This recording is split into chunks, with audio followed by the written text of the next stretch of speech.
Good morning. Good morning. Good morning. Moringa. Hey, girl. Hey. How you doing? I'm good. Good morning, everybody in Spark FM land. Good morning, everybody in the land of time. Yeah! We are here, we are there, and we are there. We in the house. We in the house. Or we in the car, in your office, in your computer. In your computer. This is the last week of April. Is it? No. Yeah. Yeah. Oh, April got 28. No. 28. April has 30 days. 30 days or 31? 30. 30. 30. Yep. Well, Yep, how yes, it goes? 30. So How next it goes? Monday is May 1st. January, February, March, April. What month? February got 28 days. 28 got. That's the only one. Yes. That Okay. is the only one. All right. So Why yeah, April this don't got 31. You got to use your little finger trick that Sauce taught us a couple weeks ago. Exactamundo. January, February, March, Mm-hmm. April. What This that, was 30. what that mean? This March had 31. April have 30. So what that mean? That's down means that's less than up. Oh. okay. All right. My bad. Yeah, so that's a trick that y'all got to learn how to figure out the months. I don't even know what grade I learned that in. I'd have to be a preschool one. That one of them things that stick to you for the rest of your life. I just learned that when you taught it to us the other day. I had no idea. You learn about something that. new every day at Spark FM. I remember the 9 planets. How do you do that? By- Putma. My very no. No. It was Memphis or something. Oh, something. Clearly, y'all don't remember it. Clearly, it didn't stick. I don't remember it. I thought I did. I lied. Something like my very something just served us 2 pies. It's a Wasn't pizza, it? something like that, right? Yeah. Yeah, something like that. What was it? How do you? Well, how it what was goes? Y'all know how it go in the comments section. How Yeah. do you remember the 9 planets? Something Tricks about to remember the order my of the very planets. favorite. Was it my very? Oh, make a put in a sent. Okay, here we go. My very easy method just speeds up nothing. No. All right, it's not that one. No. My my very excellent mother. My very educated mother just served us Does it 9 sound- pies. yeah, oh Something like that. yes. Oh yep, there's my very Mhm. Just and then this one is noodles. Yeah. So and the one that we had was 9 pies because then Mhm. Pluto came after that. and Okay, there's okay. supposed to be another one after Pluto now. Oh really? It's called It's the new moon. It's a Yeah. it's a new planet. The what? 10th planet. What is the name? What The 10th is the planet name name. of the 10th planet? Jujitsu. Jiu-jitsu. Is that No. No, it's called what is it? I don't It know. is. It's called Jujitsu. It can't be jujitsu. Planet Tigger. What? What is this? What am I reading? That was discovered in Oh, scientists have discovered a world that is likely rocky and 9 the size of Earth. It's called Toy 700E. Oh, Oh, who named that? Elon Musk. that's crazy. TOI 700E. Crazy. I don't know if that's correct, but that's it. It's jujitsu. It can't be called jujitsu. It just can't. No, it's not jujitsu. So when you Google 10th planet, there's mad stuff that comes up It for do. jujitsu pads. I'm like, they're Jujitsu. paying Google heavy for advertising. Good morning, everybody. Quick check-in, Miss Tony. How you doing? I am good. I am good. I feel good. Oh, I'm listening to nothing. Look at that. Oh, I've been wow. hearing everything in here. I don't know how that's possible. Not plugged in at all. I'm good. I feel good. I woke up. It's a Woke new up this week. morning. You got yourself a gun. I made it through last week, and I feel good. I had a amazing weekend. I can't complain about my weekend at all, and I just feel good. Things are gonna keep getting better. I like that. I like to hear that Yeah. good positive energy It was radiating out of your soul. a Thank hectic you. weekend in Boston. Yes, it was. How was yours? Busy. How was the brunch yesterday? I apologize. Well, I was recovering heavy. there's no worries at all. There is no worries Heavy at all. heavy This recovery. weekend for me did not go as planned at all. I Porque, don't know. hombre. I wanted to attend bars. I wasn't able to. Bars. I wanted to. I was supposed to DJ at More Life. I wasn't able to go to More Life because I was a one-man army this weekend. I had 5 people drop out of my brunch last minute. Shout out to those crazy. people. Shout out to them. Shout out to you. So especially like one of the cooks, her kids are sick in the hospital. So Damn. I ended up having to take on her load, which wasn't an easy load. So we had to cook yesterday. I didn't even tell you all the food. We did the macaroni and cheese. We did the jerk chicken. We did fried chicken. We did this. Why y'all had so much food? Sticky wings. We did the bacon pancakes, both turkey and bacon. Then we did the eggs, and we did the shrimp and grits, and then we did the oatmeal. Did you bring that? Huh? Did you bring that? And ask me if I tried any of it. So you didn't even get a chance to eat all of that's good because I saw I went to go get food.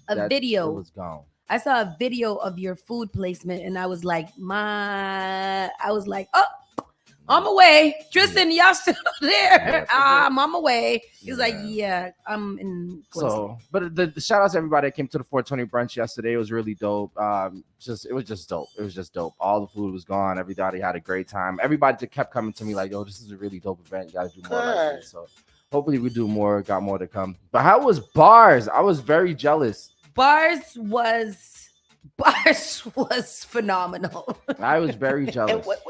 Bars was so. And this is the second bars that I've now missed. Bars Volume 2. Bars. Okay, so the first one we had 4. This one we had 6. So it's a lot. Yeah. First of all, shout out and thank you to everybody who came through. Oh yeah. You guys are a fun ass time. What a good group of people. Good group of people. Good energy, good spirit, good positive energy. We met a lot of people on the way that decided to join us randomly on the crawl. They ended up paying right then and there and just kind of tagging along with us. I do have to really do some really big shout outs right now. And all of the rest of ones was great, but there were 4 that really kind of stuck out. And I mean, these people went above and beyond for us. Yeah. The Pearl being the first one, they are new to us, a very small bar, very accommodating, very awesome. Yeah. Estella, I don't even know what to say to about Estella. I have no idea what to say to Estella. If you guys have not been there and have not patronized that restaurant, I implore you to go. I might even sponsor someone to go there. What a beautiful place. Beautiful. What great people to work with. Mm-hmm. And then Savor, if you want to end your night the way that we ended our night, there was only one place to do it, and that was Savor. The spread that they laid out for us, the section that they had ready, the security that they had over there ready for us was absolutely out of this world. We made it. We got in. The bouncers already knew what's up. They didn't even they did pat everybody down, which was great. Because at that point, I'm pretty sure that everybody had confiscated many things from many different places. So I'm glad that they patted them down. But when we got in, we had our own section. We had a security waiting for us. We had a spread of just food. And it came out. It came out immediately. As soon as we came out, they came with the food. They were ready to go. Estella's the same thing. They had the whole bottom lined out for us. Yeah. We had our own bartender, everything. The Pearl, they're so tight, but they did their very best to make sure that we had a good time and a good first and that calamari is like, I was like yo, leave me here. I'll meet you at the next stop because everybody hasn't eaten this calamari. They also gave us drink tickets for discounted drinks that they did not need to do at all. And they did that. And the drinks were amazing. So big shout outs to them. Big shout outs to Wally's too. We got there too late for Wally's, but they was ready for us. They were. But it's so tight. It's like it's smaller than this room, probably. Y'all got there late. No, we went ahead and we told them we were coming, but they were so packed. And you know, if you've ever been to Wally's, you don't leave Wally's. Mhm. You get into Wally's. If you get a seat, you sit in that seat and you Yeah. stay there until Wally's is closed. Yeah. So they knew we were coming. They were ready for us, but the people that were in there were like, "Nah, we ain't leaving." So and we couldn't. We couldn't. But we did get a good photo opportunity in front of the legendary Wally's Jazz Club. Make yourself down there. Stand in the line if you have to. It is an experience that you have to have in your Boston life. It's like where everybody knows your name. Yes. It's so beautiful. I've It only is. been there for special events where we rented out, Yeah. or like just to pass by on a tour for like Yeah. a school tour. Mhm. I've never been in there on a night that is popping. Squeeze up. Yeah. Amazing. I want Amazing. to go in there. I'm gonna chill in there one day too. Yeah, that's what we said. We were like, we got to go on there on a Yeah. Wednesday night Yeah. Yeah. and just sit in there, listen to the band, get you some drinks. Shout out to the band at Daryl's. Oh. They were amazing and they were mad excited to see us too. I know. So they played a little bit for us as we were leaving out. Shout out to them. They were super amazing. And then of course, Slades couldn't get the people out of Slades. We waited quite a bit for some hot, steamy, and yummy chicken and little cornbread muffins. But it was they had Eddie Q, I believe, was in there, and he had an event that was popping. So we ended up being in there just having a good old time, anyways, dancing and singing and drinking. And shout out to J Dean. J Dean, the bartender, pours from up here like this. and thank you, J Dean, for we got to knock off 2 of our bar crawlers because after Slades they couldn't make it anymore. Really? Even 2 people dropped out. At Slades, it was the second stop. That I need to start doing bars because that's the way to go. Yeah. The bar crawl is the way to go for it really is. It was so much fun. Shout out to Eco Riders, the bus. The bus is amazing. It is such a the bus in itself is a dope venue. Yeah. They had extra little spirits on the bus. Hi, all of the patrons that were on there. They got their trinkets, they got their bling bling chains and their microphones. Of course, I love towards the end of the night when everybody starts speaking in the microphone and interviewing everybody around them. What else? They had their spark cups. It was just a really, really dope time, and I'm so excited for it. And Sauce and I actually did a mock bar crawl Friday night, stopped into Slades again. They had a cover band that was doing Prince songs. We was in there for a long time having a good time, and then we stopped off to all the other stops. It was really just a good thing. I'm so excited about those places. I want to do, if we do another bar crawl, I want to go to those same places again. We are going June something and something. I think it's 17th or 24th is going to be our next one. It's not the 17th. The week after Juneteenth. Make sure I ain't booked. You make sure you ain't booked. You and Gary make sure that y'all don't take a last minute booking the day of. What's the day? It's either the set after Juneteenth. Okay, the 17th.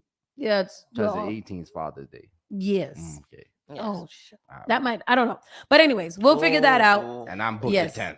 Yes, we're not gonna do it. We'll figure that out the next time. But there's one more volume in our 3-part series, and then we'll put that to rest until next year. Really? Can we have one in the winter? No. Anyhow, let's get into the show. Winter bar crawl would be nice. Let's get into the show because it takes some planning and some datings to figure out what we got to do, and then we're gonna go and plan our next bar crawl. Saucy and Friends in the Morning starts officially right now. Let's go. The only thing that does matter is great music, and you will find it here. The all-new Spark FM. Call Spark FM at 617-272-3387. Advertise your business, brand, or music on Spark FM. Contact us at sparkfmonline.com for more information. And we are back. Spark FM Online, #1 for urban and Caribbean music. This is Saucy and Friends in the Morning, and it's time for us to get into our Around the Way news. Today, we have another really great sit down for you from the Louis D. Brown Peace Institute. We will be speaking to them about the Mother's Day Walk for Peace, which many of you guys know already. Many of you guys participate in, but we are trying to recruit walkers and people who want peace in this little Boston that we have here. I mean, Boston is Boston in the news, and we'll get into all that. We'll start off with some really great news, though. Boston husband and wife duo are teaming up with HGTV's new Fix My Frankenhouse. A Stoughton-based Mike and Denise Butler will work on homes throughout the southern Massachusetts suburbs to fix them up and be on that TV show. I'm excited about it because I like them house fixer-ups and shows. Me too. Because I'd be like, oh, look what they did. Yeah. They moved the whole wall and put a bedroom there. Yes, That's that'd be nice. so amazing. They take out the whole wall and put a kitchen in And it. put a kitchen. Wow. And before and after. Many of us spend a good chunk of 2020 within the same four walls. And when you're spending 24 hours a day confined to what's essentially a fancy box, you start to realize that the charming quirks you wrote off when you bought the place are actually unnerving, like something out of a horror novel, which is whether it be affordable addition that interrupts the flow of foot traffic or historic a staircase that was horribly placed when it was built. If you experience this sensation, you may be living in a Frankenhouse. Much like the monster created by Frankenstein, this term describes homes with a motley assorted or structural element that combine to create a near terrifying effect. Ooh, I've been in some of them houses and be like, this staircase is too narrow for me to go down drunk. I'm not going to do it. Go down that So I'm really excited to know that it's a Black couple, and they will be on Fix This Frankenhouse, and it will be on HGTV, and you guys can go and watch it and look at it. This premieres on Sunday, April 23rd, so yesterday at 9 p.m. on HGTV, and you guys can go see it, support it, and make sure you know that that's Boston's finest right there on the TV. Big them up, show them support and some love. Love it. I love it too. In the first season, they're going to be working on their first couple of houses are going to be in Weymouth, Dedham, Wareham, Millbury, Booth, and Hanover. Oh, wow. Mhm. Oh, they are outside. I like it that it's Massachusetts. So I wish that there was a little bit more like a Dorchester, Hyde Park, injection into that list.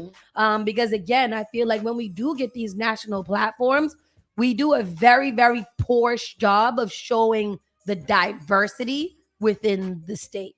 Yeah. So that's interesting. In some terrible news, 2 men dead after shooting in Boston's Hyde Park neighborhood, officials say. Authorities in Massachusetts are investigating a shooting in Boston's Hyde Park neighborhood that left 2 young men dead. A spokesperson for the Suffolk County District Attorney's Office said both shooting victims were in their 20s. Did not put out further details. Police said that go ahead. Yeah. Police said they received a report of a shooting on the area of 36 Dedham Street shortly after 9:35 p.m. on Saturday. Responding officers found a man inside a motor vehicle near the address who was suffering from a gunshot wound. That victim was pronounced dead on the scene. I thought somebody was banging on my window. That's how loud it was. Somebody was watching television in their home at the time of the shooting. I come upstairs and I see the car rolling really slowly into a utility pole, and it just stopped. It stayed there, started for hours. Why was it started Now for Boston hours? police Why are was it trying there to for piece- hours? Yeah. trying to that piece you together this shooting investigation that left 2 men dead. I thought somebody was banging on my window. That's how loud it was. Carl Baggs was watching TV inside his home on Dedham Street around 9:30 last night when he heard gunshots. I come upstairs and I see the car rolling really slow into the pole, and it just stopped, and it stayed there, started for hours. Boston police say a man had been shot to death inside that car.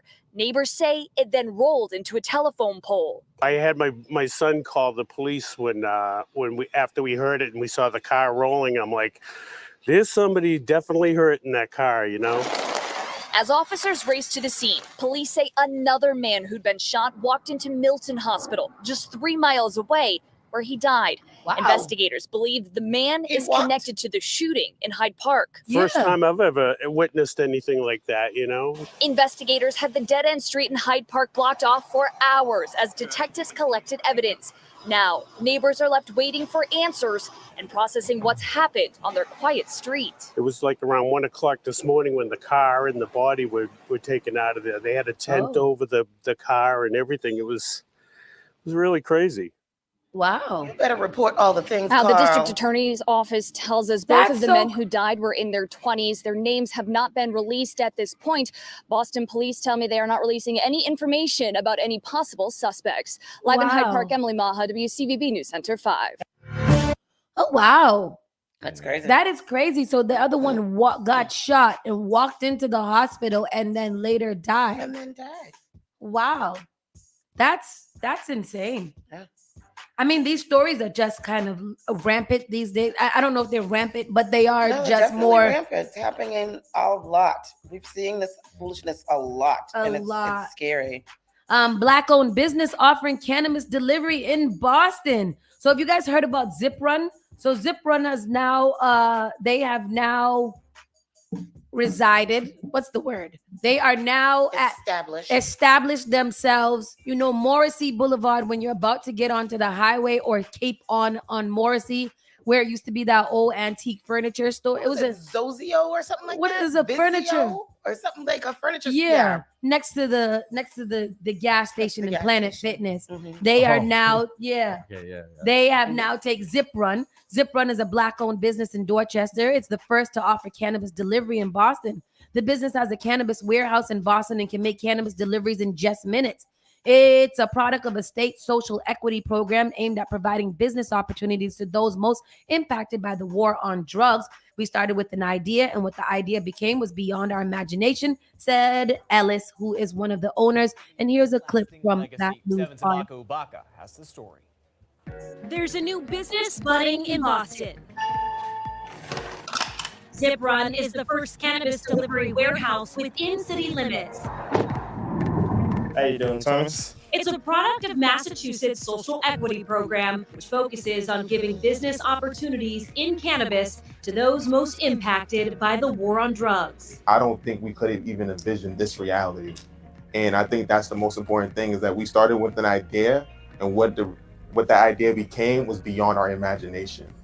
Gabriel Vieira and Ellis Omorokamwan are Boston natives and graduates of UMass Amherst. And we were trying to think of a lot of different ways that we can impact our community. We found out the cannabis industry had an opportunity that came about, which was a social equity program that gave the advantages to people like us. Harbor House, this is one of our minority-owned brands. Right in the heart of Dorchester, Harbor Zip Run House is has its minority own owned? inventory and team that work from this warehouse. She's coordinating the routes. Unlike other delivery companies that use third-party services. And then what do we have here? Their business plan wasn't just about capitalizing on a booming marijuana industry. It was also a chance for them to begin changing a narrative. When I was at Boston Land School, I had a teacher tell me, because of the grades that I was getting, that by 25, I'd be in jail or dead. That could crush a kid's spirit. I had friends and colleagues of mine that actually sold weed in order to try to provide for themselves. And these same people weren't given the opportunities when the cannabis industry became legal to actually change their lives. Talk about it. The two worked for years to raise millions of dollars and hash out the details of getting the business up and running for the start of 2023. This transaction is being recorded. Is that okay with you? Absolutely. Okay, can we start out? Can I see some ID, please? This customer told 7 News he enjoyed the fast and safe service. I thought it was great. It was fast, reliable. The owner actually came out with the driver to introduce himself. And said he wasn't just drawn to the convenience, he recognized Zip Run is also delivering a difference in the city. The company is Black owned, which is great. It seems like a very young company, a very service oriented company. Have a nice day, man. Just blown away with the professionalism of this company. That's a legacy Gabriel and Ellis hope to see grow. Being the first is great. It's being able to tell a story. It's being first to market. But what really means the world to us is staying here and being here for the long haul. Oh, Gabriel and Ellis say that because place. they created Yes. software, the Oh. event I love that's such a feel-good story. I'm proud like a parent of these two young men. Me too. Shout out to Black men. Yes. Jeez. I'm really excited. I'm gonna support their business. I'm gonna order something. Exactly. So I'm gonna order some things from their business so that I can show them the support that I have. Exactly. And you can get anything that you can get from a dispensary. you can get from there. You just don't have to go in. And they will bring it to you. So all of you guys who are like, and it's recreational and medicinal. Recreational. I don't know if it's medicinal, but I Okay. do know that it is recreational. Oh, So you wow. you don't have to leave your house. You can stay right in your house, being an introvert, and just smoke your things or eat your things. Fox News on Twitter, Christian prayer warriors called into Boston. Oh, really? Good. Hallelujah. Oh, for the Satan Con? Yeah. Satan Con happened this week, right? Did it happen already? I believe so. Yes, Christian prayer warriors called into this Boston with weekend. plans to counter Satan Con. Are we doing show research? No. No. Okay. All right. All right. You guys are What do you mean? racist. So what? We're gonna go to Satan Con No. and take some footage. No. Satan here. Yeah, I don't want to go to Satan Con. No, I'm not gonna go. The Satan Con story is there. Okay. Oh no! Yeah, no, I don't. You know, So Christian prayer What is it, warriors called Sabbath? into Boston with plan to counter Satan Con. A group of Christians plan to attend Satan Cons, that is us, in Boston this week to pray for the attendees of what is described as the largest satanic gathering in history here in Boston, Massachusetts. I initially went to prayer for a preconceived idea that God would want this to be prayed away. It was following this assumption that I was awakened through the night with a clear sense of this is God's harvest field. Satan Con 2023, which is scheduled to take place on April 28th to 30th. That is this coming weekend for you guys who are excited. Marks the 10-year anniversary of the Satanic Temple, according to this website. The theme of the gathering is Hexennacht in Boston, translated from German for Witches' Nights, which marks the ancient pagan holiday of May Eve. Sponsor of the club decided to back out, but it didn't take long for a new organizer to step in, leaving parents no choice but to take their fight to the school board. No, that's not the story. Satanic Temple does not worship the devil. We are not demons. We do not believe in demons. Yeah, it is. No, I don't know. Is that? As neither exists. This is what the Our beliefs are not evil. Freedom of religion is The temple claims to be non-aesthetic, non-atheist, theistic, theistic, religious organization that does not worship or believe in a personal Satan, but rather aims to encourage benevolence and empathy, reject tyrannical authority, advocate practical common sense, and oppose injustice and undertake noble pursuits. Oh, how noble. See, that's what I'm saying. Is that? If here in Satan Con, you automatically think devil, blood, horns, Satan. Sam Smith. They just want you to be benevolent and make important decisions based on your life. Satan Con, which will include discussion panels, entertainment, satanic rituals such as unbaptisms. Oh, unbaptism. So what that do? They take you out the water. That's what he like. Put you in the water and take you out the water and dunk your head in the air. Like, what is it? Put you in the dirt. A satanic wedding chapel in a satanic marketplace. Oh my God! Was you can get dedicated married? Yeah, you can get a market. You can get your groceries and you can get married. The group held a similar gathering in Scottsdale, Arizona last year, which they dedicated to former Republican Mayor Jim Lane and former Republican Councilor Susan Clamp, who also denied a request to invoke the devil at a city council meeting. So why they dedicated to her if she denied their request? Since truly seeking God's will for this event and not coming with my own ideas, I believe I've been able to more clearly hear of his love for those who are lost in his strategy for prayer for this event. Explaining that while she initially prayed for the event to fail, she shifted instead to praying for the souls of the attendees. God is showing me that I need to repent of this and try instead to look at each individual and see them as lost, broken, wounded, seeking, and be the person who stands in the gap to cry out for their salvation. Amen. Oh, hallelujah. Amen. And amen. Hallelujah. This is a pretty lengthy article. So if you guys would like to read more about Satan Con coming to Boston this coming weekend, You can do that Ain't on nobody your own want time. no read Get no somebody more. else to do You it. know what, Tristan? You might need to go because you need to practice benevolence. Ain't nobody need nothing. No, not Get somebody else to do it. Not me. Massachusetts lawmakers are still pushing for free MBTA rides, as they should, because it's dangerous.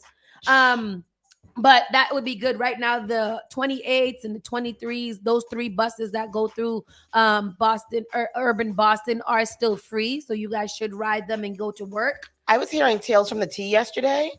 And do you know that is there a thing? No. That needs to be a segment. It Tales from the does. I was talking to Didi and Kaisha, Tales from the T.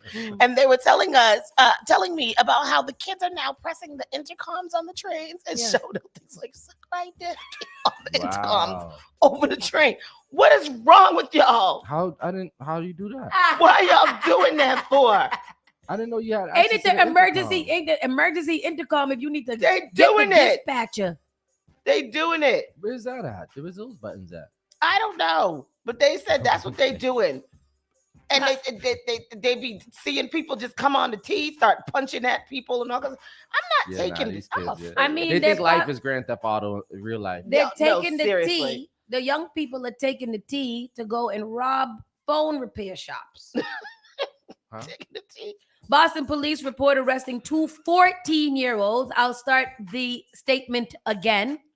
Boston police report arresting 2 14-year-old baby children. They say stole 23 phones and 3 digital watches and 2 trips into a phone repair shop on Summer Street.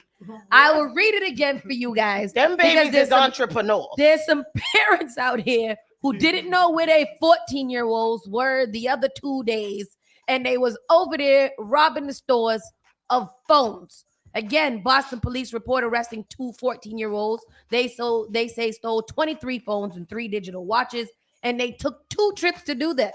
The first time they went, and then the second time they went again and they took some more. Why do people let it happen the second time? At that time, a suspect. Also, police say surveillance video from the Celltronics store shows the early risers using stones to smash the front window at guess what time? 4:56 a.m. Hey, the 2 baby 14-year-olds was out at 4:56 a.m. The 2 baby 14-year-olds were out at 4:56 a.m. They was not going to Belmont to go to school. Where do you think they was? Where did the parents think that they were? The thing is, they were at each other's house. Boston is so crazy is that they probably had parents that were working an overnight shift to try to pay for the lights and the rooming that the children are supposed to have in their lives. At this time, the suspect stole multiple cell phones from a wall display. The suspects later returned an hour later and broke the glass counter display and stole more cell phones. Approximately 30 minutes later, the suspects returned and stole more cell phones. How many times did they return? They came back 3 times? When somebody called 911 to report the smashing, police began cruising the area looking for the young alleged burglars and found them around 8:10 a.m. nearby. They was not sleeping yet. All night. An officer attempted to place one of the juveniles into handcuffs. He actively resisted. Officers were able to safely handcuff both suspects. Both were taken to the new East Boston Police Station for booking on charges of being delinquent, for breaking and entering and receiving stolen property. Police said that although the store has an alarm system, it did not go off when the front window was initially broken. Well, they need to replace said alarm system because that is stupid to have it there if it's not going to let them know when somebody comes to. At this point, that store should close. They ain't got no more cell phones. The baby stole all of them. They ain't got no cell phones. They ain't got no cell watches. Nothing. And they ain't got no alarm system. None. It ain't safe. It ain't safe. It ain't safe. And then last but not least, there were 2 other teens arrested for holding up a pizza guy at gunpoint, and a mother was also arrested. You see, this is why people don't. Officers were advised by the victim that he was attempting to deliver a pizza when he was robbed at gunpoint by 3 male suspects. The victim told officers that as he was reaching for the pizza in the car, one of the suspects pointed a firearm at his head and demanded his belongings. One of the suspects punched the victim in the face and they fled the area. There was absolutely no reason for you to punch that man in his face. Officers were provided descriptions of the suspects and began to canvass the area. for the involved suspects. Officers observed one of the suspects. He immediately ran and was able to gain access to an apartment. As more responding officers arrived on the scene, they were able to locate the other two suspects. After further investigation, officers located a stolen phone inside one of the suspects' pockets. It's probably one of the stolen phones from the 14-year-olds who had just stole all of the phones from the other cell phone place. The officer spoke to the mother of one of the suspects inside of their apartment. As officers was inside the apartment, they located an ammunition magazine with one loose round of ammunition. Officers placed all 4 suspects under arrest without incident. All 4 and they mama? And they mama. Good. All of the people and they mama. Yeah. Because why you robbing the pizza delivery guy? I'm almost certain the pizza delivery guy doesn't have any money because all of the orders went through Grubhub. We're going to have to start opening this show with prayer because with prayer. We're going to have to get the Christians that's going down to the Satan con to come pray over the show because I don't know what the children is doing outside. Child, I can't take it. But when we get... I never thought about robbing nobody. Not a pizza man, no cell phone. Me either. I just suffered through the broke times. I've never thought about robbing anybody. I mean, I blame social media. And that's sometimes I'd be like, I'm gonna rob you, but I don't do it. But this brings us to why we are talking to mothers that are outside asking for peace. Yeah. But not only the gun violence, but just peace in general. The children need to be held up in all of the prayer that they can get because at 14 years old, at 4 o'clock in the morning, ain't no way they should be breaking into cell phone places and stealing cell phones and watches at the age of 14 American years old. 14 American. So we'll come back. We'll go to a quick commercial break. We'll get everything set up, and then we'll talk to you guys about maybe some of the resources that we need to have for these babies out here. We'll be talking to Chaplain Clementina Chery coming in very, very, very soon. Spark FM Online, #1 for urban and Caribbean music. We'll be right back.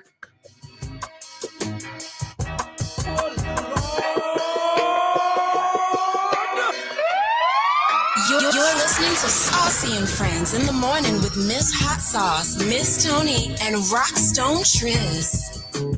Turn it on. Turn it up. This is SparkFMOnline.com.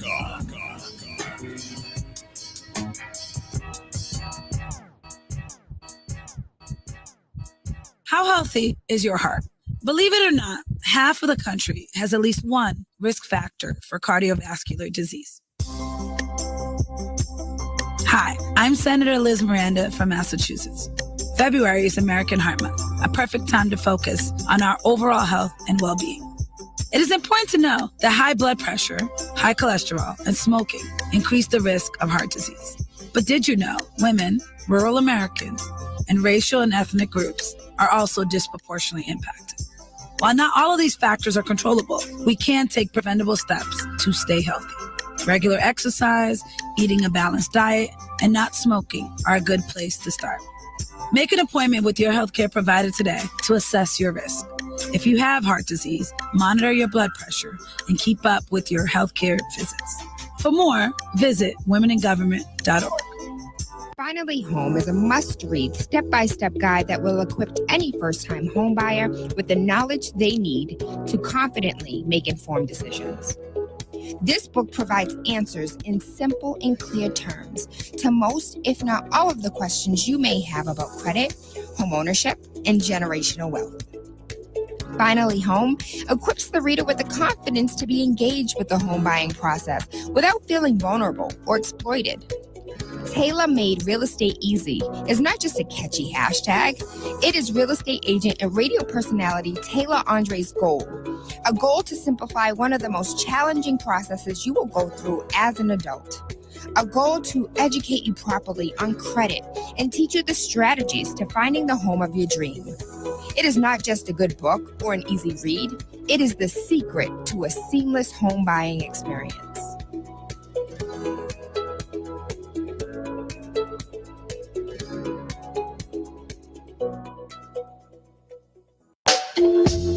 massive It's the Sunday Food with Father John and Trinitech. Every Sunday, 3 p.m. to 5 p.m. Eastern Standard Time. Playing you vintage classics, calypso, ska beats, reggae, roots, R&B, souls, dub, and more. It's the Sunday Food.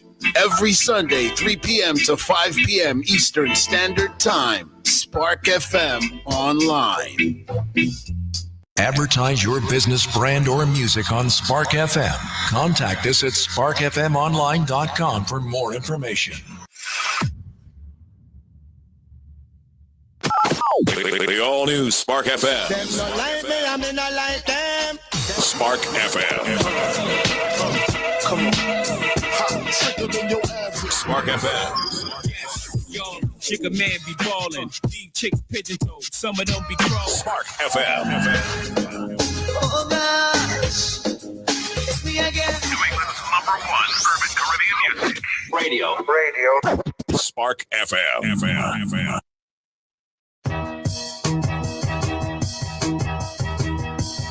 You're listening to Saucy and Friends in the morning with Miss Hot Sauce, Miss Tony, and Rockstone Triz.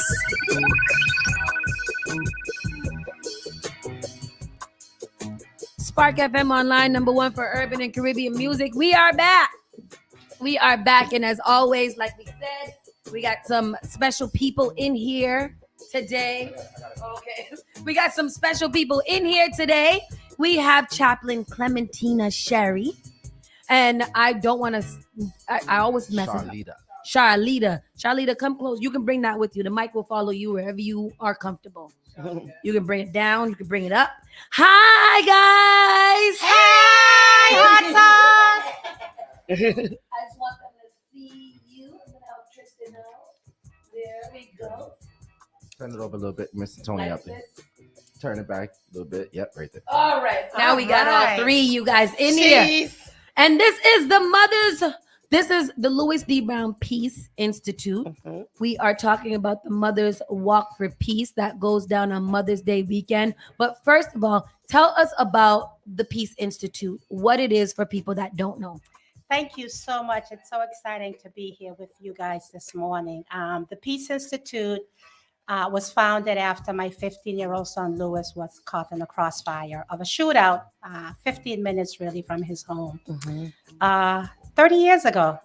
Wow. 30 years ago. Yes, 30 years ago this year. And so we really needed to do something. I didn't want to focus on really who killed Louis Brown because I didn't want just any Black child to be arrested.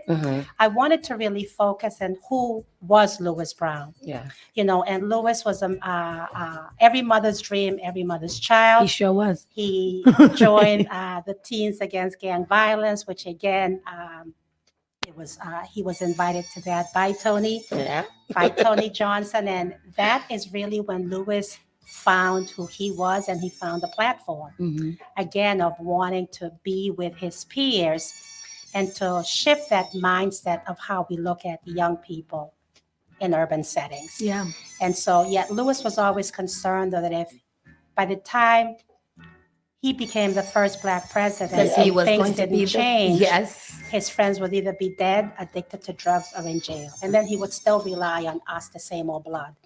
We say one thing and we do something different. So when Louis was invited to this meeting, that's where his voice was he really found a place where he can amplify his voice. And we really wanted to continue to teach not only who Louis was, who are the other Louis Browns that are in our community and that are doing great despite of the negativity and the ongoing violence within the community. So we started by teaching the value of peace through literature and community service learning. And what does that look like when you say teaching the value of peace? So we did it through literature. You know, when you read books, what do you have in them? Death, murder, kill, violence, racism. Yes. To Kill a Mockingbird is a perfect example. So using the required novels in the Boston Public School, we work with the Boston Public Schools and the teachers to really, how do you take something that's about racism, violence, death, murder, kill, and how do you transform it to teach the value of peace? that young people are looking at the assets. And that's what you found in To Kill a Mockingbird. Mhm. In the midst of the violence, there was that hope. Right. There was that equity. There was that justice. And so Lewis believed that if true peace was to happen, it would be up to his generation, regardless of which side of the streets they come from. And today, we're a center of healing, teaching, and learning. That's love that. That I love it too. You had something? No, go ahead. Oh yeah. So okay. So how long has the Mothers Walk for Peace been around? This is our 27th year. Can you believe 27 it? year. This is our 27th year. Yeah. Why a walk?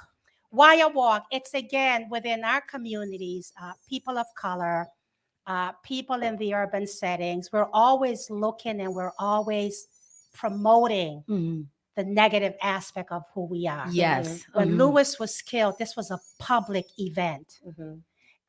How do we, as mothers, celebrate this public event on Mother's Day when we're dealing with the tragic death of our loved one? Nobody talks about it, but how do we celebrate, or how do we give ourselves permission to grieve the one that's gone, and at the same time to celebrate the ones that are alive? And I'm thinking about that as a mom too, and thinking about, like, I feel like they describe losing a child as probably the hardest thing ever. It's harder than losing a parent, because these are people that you literally grow.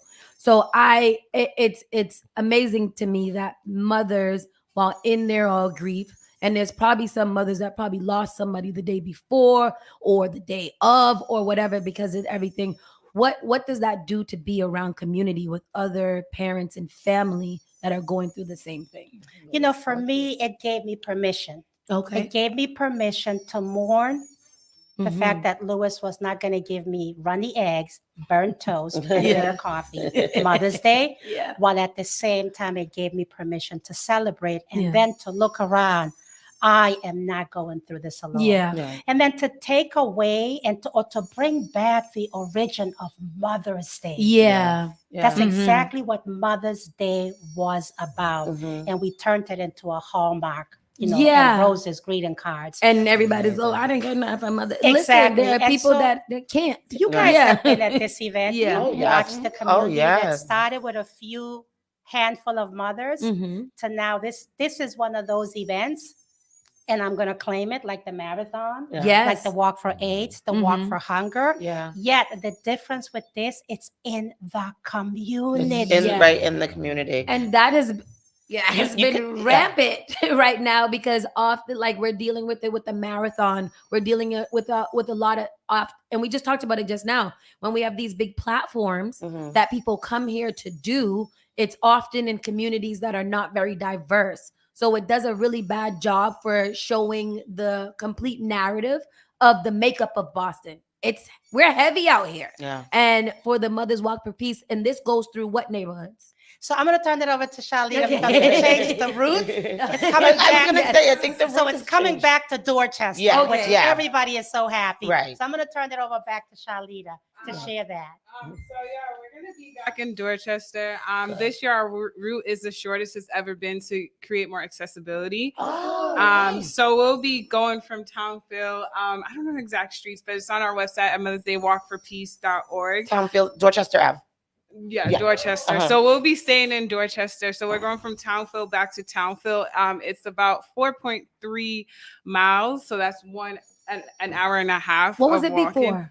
It was about 7. Oh, geez. Wow. I know that, because every time I feel like every year I'm like, 7. Oh my God. So we wanted to make it more accessible to others, and make sure that everyone can come out and walk.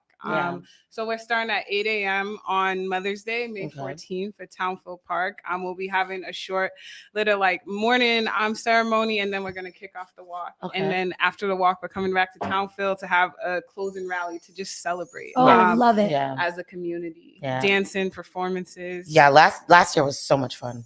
So much fun. Yeah, so it was the first year Spark FM was there, and it was just really a good time. Shout out to DJ Rockstone We'll Triz. be back out there. We'll be again this back year. out there this year because we're gonna turn it up and we're gonna have a good time. Yeah. What other programs, and we talk about these things all the time when you guys come in, what other programs are there out there that the Peace Institute provides for not only mothers but families in the community? So there are different programs, and we look at it kind of 3 pillars. So our programs, again, the first is the Survivors Outreach Services, where we respond to families within that 24 to 72 hours after somebody's loved one has been notified. What is that like? What is that like? What is that like? I'm getting emotional and hot in my chest because I'm like, what does that feel like to approach them? I can't even explain how it feels to approach. It's just something that I think you have to have that will within you to be in service. And so yet for us, our Survivors Outreach Services coordinator, they're a team of 5 led by Stephanie. And so when somebody loved one is notified of their death, whether it's on the street, whether they were killed due to police involved shooting, or whether they died at the hospital, those different entities will make connection to Stephanie, and then Stephanie will turn it over to one of the coordinators. They will then reach out to that family. So it's always a warm handoff. Okay, yes. That family knows that someone will be calling them. They're also given what we use as a tool, the Survivors Burial and Resource Guide. That's a tool that, again, anybody serving that family knows what to do because it guides you step by step by step. And then once the family and our coordinators are connected, then there's a meeting at the Peace Institute. During COVID, it was hard. We still serve because it was done online. But then they come into the Peace Institute, and then that's where the work is done to hear what is it that they need, what are their practical, their emotional, their financial, and their spiritual support.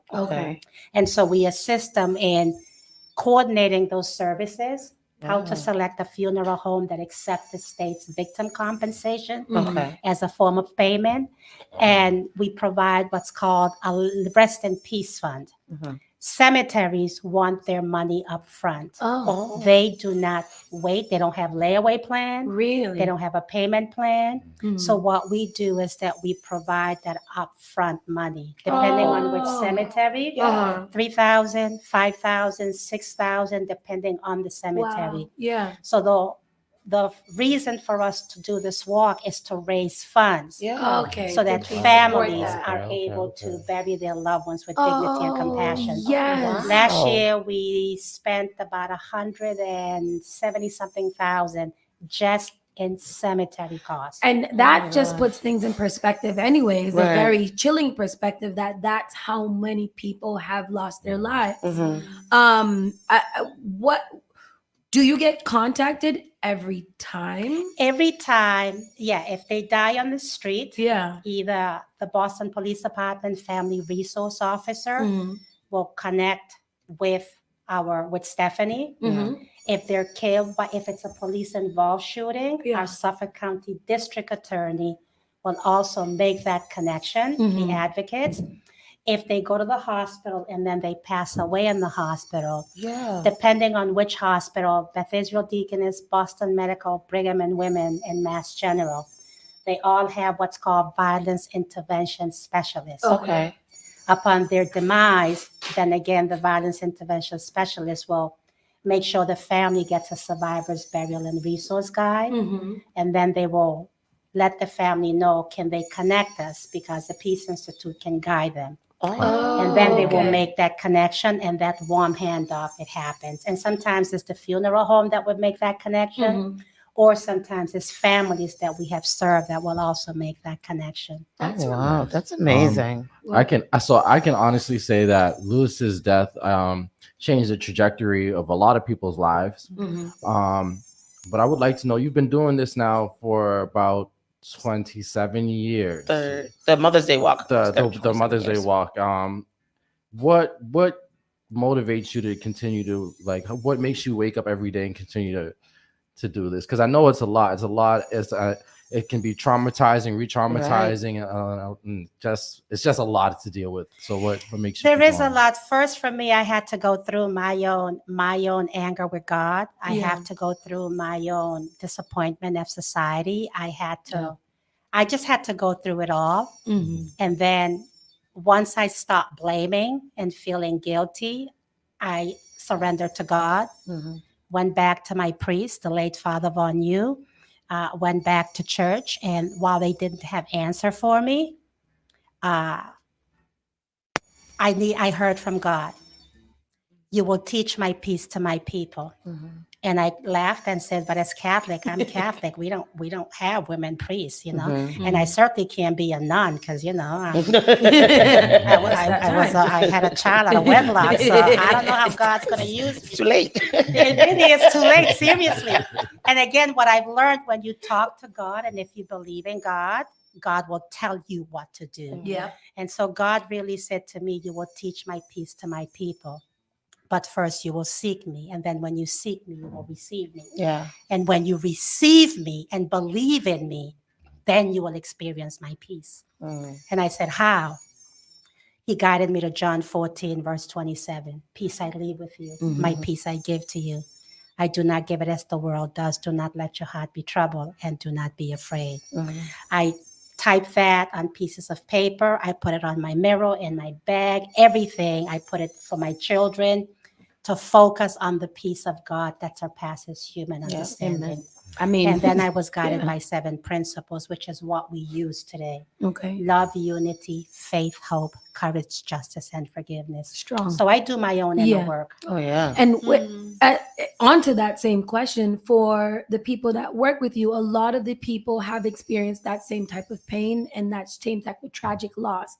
What are in place for those workers to continue to be, because it has to be triggering, right? When you hear somebody else has lost their, or somebody's child, a brother or something has lost their life, it has to be triggering. How do you guys deal with that internally to make sure that you guys are able to still serve? Because you can't serve from an empty cup. We can. And so we put into practice. We use what we teach.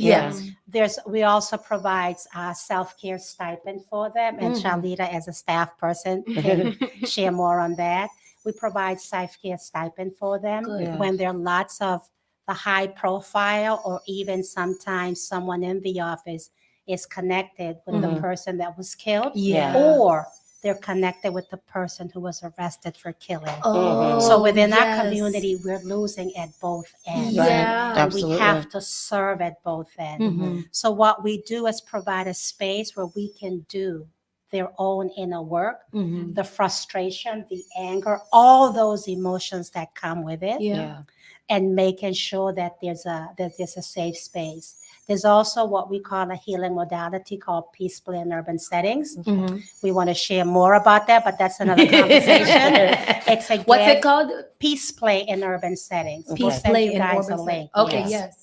It's really playing with miniatures, but that's another conversation. And so it's really, we also provide them with, is it weekly, 1 day off, or every week? Oh yeah, we have flex days. They have flex days. Yeah. So they're not working 5 days a week. They have that flex days. That in itself is good therapy. Wow. And that's what it is. So we practice what we preach, and really, you know, they eat together. Milton makes breakfast, or sometimes a staff member will make breakfast. So I don't know if you want to add just a little bit more from your own personal experience. I think we have very good work-life balance. And like Clementina said, what we use for families, we also have to use for ourselves. And it's stressed that we take care of ourselves. Like the environment that's fostered there is like a caring environment, not only for families, for staff as well. You know, it has to be, because this work is not. This work is not just regular. You know, serving. This is like intense, emotional, mental, physical, like so many things. But go ahead. No, that's what I just. What do you do with your self-care stipend? There you go. Thank you. I've been my hair did. I got my hair done. And that is that is literally therapy for some people too. Like that's how I am with my nails. Like no matter how broke I am, I'm gonna get my nails done because I'm having a bad day. Let's change the color. You know, so I think that's important. That's why I asked that, because it's like self-care doesn't always look like, I went and I spoke to a therapist, and I lit a candle. No, it means I got a honey bun, and a Mountain Dew, because that makes me feel good. What has working at the Peace Institute done for you or taught you? So I grew up in Dorchester, and I think it was important for me after I graduated college to come back to my community. And so it has given me the opportunity to work and have an impact in my community in a different way, right? I'm coming from the marketing communication standpoint. So it's all about creativity and telling story. And so I'm just privileged to have that, but then it's also taught me how to slow down, right, and take care of myself, and how to be in tune with like the emotional, spiritual, mindful side of myself. And so I've grown a lot in that way, and also being at its Tina has taught me a lot about like my power, my leadership, how to handle difficult situations within the work field, and so I appreciate it. We've got this younger generation that, it's really a balance. I'm going to be 60. How old am I going to be? I'm going to be 63 this year. You look amazing. Thank you. And I think for me is, I always say, I don't know what I don't know. I didn't go to school to do this. Yet it's done, and it is by the grace of God. It really is. I think we have to believe in what's possible, even when we don't see it. Absolutely. And that's what I see, walking by faith and not by sight. Yet, I want to be surrounded with people that are 99 gazillion times smarter than I am. All the time. I'm a visionary. And so to find people that have a passion. And Lewis, Lewis, again, there's his belief that work smart, not hard, do the best you can, and not what people expect to see. And so for me, the Peace Institute being there and looking at the generation, we're multi-generational, and culture and class and race. Yet, how do we make sure, what are you passionate about? Don't come here complaining about what's not working, because it's not perfect. How do you leave your mark? And then when you leave this place a little bit better than when you came. And when you leave, you are changing how society views who we are. You come talk to my staff. You know what we can do? We can provide some peace play. This is something that we love to do. Because it's a modality because society tells us we have to do this, and this to be successful. And for me, that's what society is telling me. What is God telling me? So I have to balance the world's view and God's view. And in the world's view, my child is dead, and then my husband left me. In God's view, I'm going to take all of that and I'm going to focus on what I have control Channel over. it into this, and that is supporting the community. Today was going to be a good Monday. I know, right? I feel so good inside. And we know how you kind of deal with things. So this Mothers, and I want to keep on stressing this, Mothers Walk for Peace on Mother's Day, starting at 8:00. We are meeting in Fields Corner, Townsfield, one of our favorites, places to be. What can we expect out of that day? We can expect to see the diversity of what Dorchester is. You will really see the diversity of Dorchester. And then you're going to see people from towns you've never heard of that are coming into Dorchester. We'll see the multi-faith community, the temples, the mosques, the Unitarians, the Catholics, the Episcopalians. Not the Satanists. Then we'll see. But that's the thing. It might be. That's the thing. Pray for them individually. It is. It's a giving thing. You know, it's not about religion. No. It's really not about religion. It's about relation. It's about seeking the peace of our city. And the walk for peace is one of those that people, whatever your faith belief is, will descend because one, we're coming and really showing who we are in Boston Yeah. and how welcoming we are in Dorchester, Mm-hmm. and shifting the way we view our communities. Where again, we're going to walk where Lewis was killed and where many families, loved ones have been murdered. Yeah. To reclaim that space. We're going to raise funds Mm-hmm. to make sure that the services can continue to do the work, $600,000. We're gonna, I mean, you're just gonna see life and love and laughter and tears and sadness and joy. Let me ask, when you say diversity, I know that when we think about things like this, we are often talking about like Black and brown people for the most part. Do you guys have, do you guys serve, obviously you service everybody, but what's that data look like?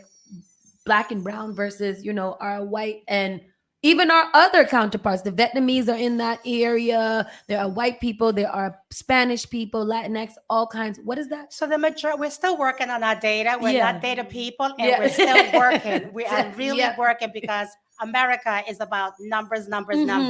So we are still working on those data, yet the majority are Black, but even within Black, you've got the Caribbeans, and even within the Caribbeans, you've got the Haitians, you got the Cape Verdeans, you've got the Jamaicans. So it's hard to do that. We do have a lot of our Latinos. We do have our whites. We do have our Asians, Vietnamese. So you run the gamut. We service everybody because that's a place that while you have our funeral homes, our police, all these different entities, homicide is a different type of death. Yeah, it is. And so we are making sure that families are treated with dignity and compassion, regardless of the circumstances. Yeah.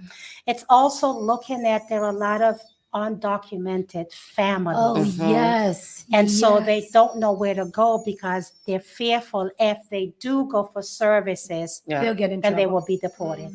And so those are the families that we look at, and we make sure that they are served. And at least to bury their loved ones, and then we deal with all of the other situations that they need, whether it's working with our congressional leaders and our elected officials here, if someone needs to come from another country, or if that body needs to be shipped to that country. Those are all the complexities that people don't understand that happens behind the scenes. And then as we wrap this up, I did have something that pointed out to me earlier. You also work with the families maybe of the people who might have inflicted the harm. Yeah. What's that like now? Because well, that may be another conversation. Yeah, we can make, but I want to bring that in again. For me, it really starts with service. Do unto others as you want done unto you. Yeah, because regardless, they still are attached with a family. With a family and within the community. Again, when Lewis was killed, it was, 93, 94, 95, 96, 97. It was in 97 where they found somebody. And it was the son of a Boston police officer. Oh, Jesus. And that split up the community also because they also knew this young man and they knew his family. I had to put myself in his mother's shoe. I needed to know who could raise a child to kill. And Doris was a mother just like me who tried her best to raise her son Charles. When we met face to face, I felt her pain. I felt her shame. And it's then when I extended my hands and heart of forgiveness, and she accepted. That gave me the chills just now because I'm thinking about mothers. And I always talk about this like BMF, like this is two Christian people in a household going to church and raising their children. And then you have two sons who are out here doing whatever they're doing. So you're thinking about, you do have to take yourself out of your pain to be able to connect with someone who never meant for this to happen. Except because and that's the narrative, and we appreciate the media, and the media really has a role to play in how to transform that narrative, especially within urban settings. Because none of us raise our children to kill. And we don't raise our children to be killed. So I had to put myself in Doris's shoe. What if it was Lewis that killed her son? What would I want for me, and what would I want her to know about me? And so we became friends, and mother to mother and women to woman. And there are many women out there who are doing this work quietly. And, you know, when you guys come out, you will see them with their shirts and their banners and their posters and their loved one's name. They're doing amazing work, yet we don't get the support from the media to channel how we are transforming our pain and anger into power and action. And we're glad that we are here to be able to amplify these stories, because again, a lot of people don't even know that these services and resources exist, and they're suffering in silence. And somebody can hear you here and just be like, oh, I remember they came on here. So I think it is very important for us. And I think that last piece about the mothers was just so powerful. And I think that we do have to do more understanding of things. Because, you know, you read the comments, be like, where they parents at? Right there. They're right there, stressed out. I distinctly remember during, like, around the time of the trial, I was listening to Tina talk one day, like, amongst her friends. And I remember her saying something about, now there's going to be 2 lives lost. And that has stuck with me 30 years now. And I was just like, that's just so amazing how you've always just had this really, really, like, just beautiful, forgiving spirit. And I know that you've had your struggles, you know, with trying to cope with this, and still struggling, because grieving never stops. But I think it's just so beautiful that now you're able to, you know, lend your hand and your experience to other people in such a all-encompassing way. This is amazing. Absolutely. We are big fans and friends of the Peace Institute. So you know that you can call us for anything you need amplified, whatever. We are here. We will see you guys again. One more time. May 14th. May 14th. I'm not going to tell your mother you forgot Mother's Day, mother. May one of them days. May 14th, we start at 8 o'clock at Townsfield Park. That's 1520 Dorchester Ave.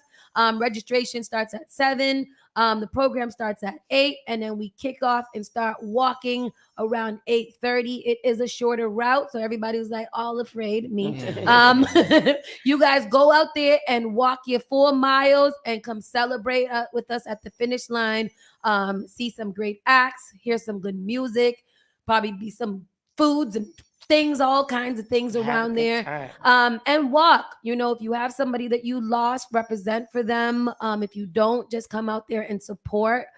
Sunday, May 14th, 8 o'clock, we are kicking off the Mothers Walk for Peace. Any last minute words that you guys want to give the people? Just mothersdaywalkforpeace.org. Okay. The website. And we'll put it in the comment section, and we'll put it on our social media so that you guys can see it. Make sure you tune in to Spark FM Online for any updates or details. And we got you. Clementina, my beautiful friend, thank you so much for coming. You, as always here. Might as well just work here with us too on your flex day. That's an invitation. Flex day, come over here and help us with our social media. I be taking notes like, oh, Shalika does this and this. So thank you guys so much. We'll see you on the 14th, and we'll see you obviously before then, and we'll hear more from you guys as you guys initiate more programs. And we got 2 other things that we got to talk about too. Yes. With that said, people, we're going to take a quick commercial break, and we'll be right back in a few moments. Keep it locked. Spark FM Online. You're listening to Saucy and Friends in the morning with Miss Hot Sauce, Miss Tony, and Rockstone Triz. The all-new Spark FM. Spark FM. Log on to sparkfmonline.com.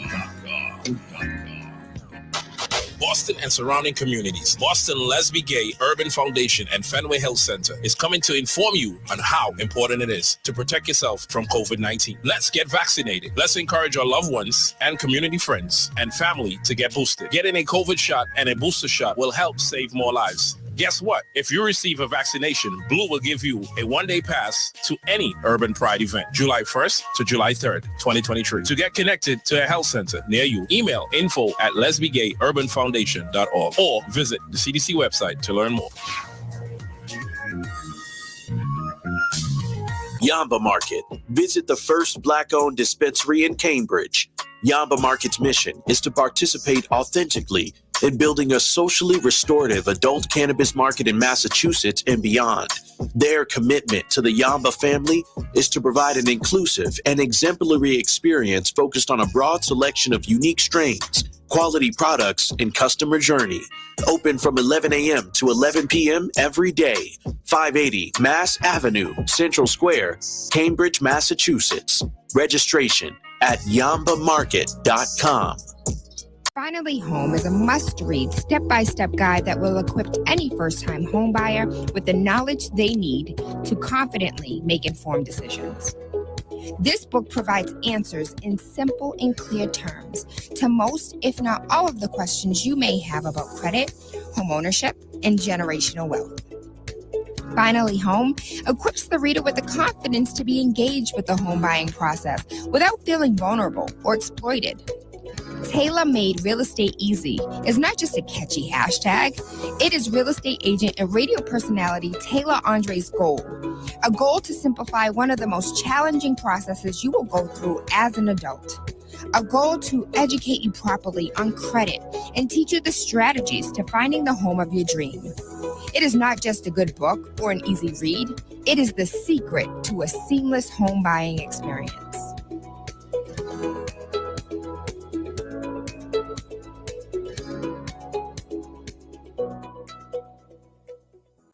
Moonbox Productions is thrilled to present The House of Ramon Iglesia by Jose Rivera. Directed by Arthur Gomez, The House of Ramon Iglesia opens April 14th and runs through April 30th at the Mosesian Center for Arts in Watertown. A poignant play about Americanized son's torturous efforts to break away from his immigrant parents. A break that can't be made until he accepts the ethnic heritage he spent his life trying to suppress. Tickets are $55 for general admission, $45 for seniors, and $20 for student rush half hour prior to performance, and are available at www.mosesianarts.org. Pay what you can. Tickets are available at the door. JP Morgan Chase is making a global commitment to break down barriers to drive inclusive economic growth all over the world. We believe there is a pressing need to help more people move up the economic ladder. That is why we are investing in communities and people to create an economy that works for all, because no community should be left behind. Right here in Boston, we're focusing that work in Dorchester, Roxbury, and Mattapan, among other neighborhoods, on improving financial health. These efforts aim to address the key drivers of the racial wealth divide head on. We're here to empower individuals, families, and small businesses by connecting them to the tools that build generational wealth and a long-lasting legacy. Chase is investing in Boston. Chase is investing in you. Visit us at the Mattapan branch at 1617 Blue Hill Avenue, where the team is waiting to help. The all-new Spark FM. Spark FM. Come on. Spark FM. Chick a man be ballin', deep chick pigeon toes, some of them be crawling. Spark FM. Oh gosh, it's me again. New England's #1 urban Caribbean music. Radio. Spark FM.